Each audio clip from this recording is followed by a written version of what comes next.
सोयगाव तालुक्यातील बोरमाळ तांडा, तिडका, नांदगाव आणि घोसला येथील अतिवृष्टीग्रस्त शेतकऱ्यांच्या नुकसानीचे वस्तुनिष्ठ पंचनामे न करता संबंधित तलाठी यांनी कृषी विभागाच्या सहभागाशिवाय अपूर्ण आणि बोगस पंचनामे केल्याचा गंभीर आरोप शेतकऱ्यांनी केला आहे। या प्रकारामुळे बाधित शेतकऱ्यांमध्ये तीव्र नाराजीचे वातावरण निर्माण झाले आहे।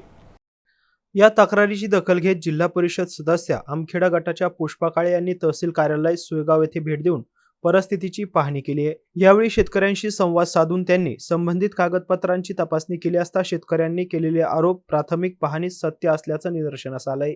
यावेळी पुष्पा काळे यांनी प्रशासनाला स्पष्ट शब्दात सूचना देत येत्या 16 तारखेला संबंधित तलाठी, कर्मचारी, तहसीलदार आणि बाधित शेतकऱ्यांची संयुक्त बैठक बोलावण्याचे निर्देश दिले। या बैठकीत सर्व शेतकऱ्यांच्या तक्रारी ऐकून प्रकरण तात्काळ मार्गी लावण्याची ताकीदही त्यांनी दिली आहे।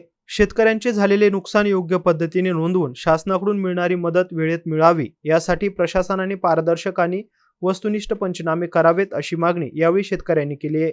या प्रकरणाकडे आता तालुक्यातील शेतकऱ्यांचे लक्ष लागले असून 16 तारखेच्या बैठकीत काय निर्णय होतो याकडे सर्वांचे लक्ष लागले आहे। विजय चौधरी, एमसी न्यूज, सोयगाव, छत्रपती संभाजीनगर।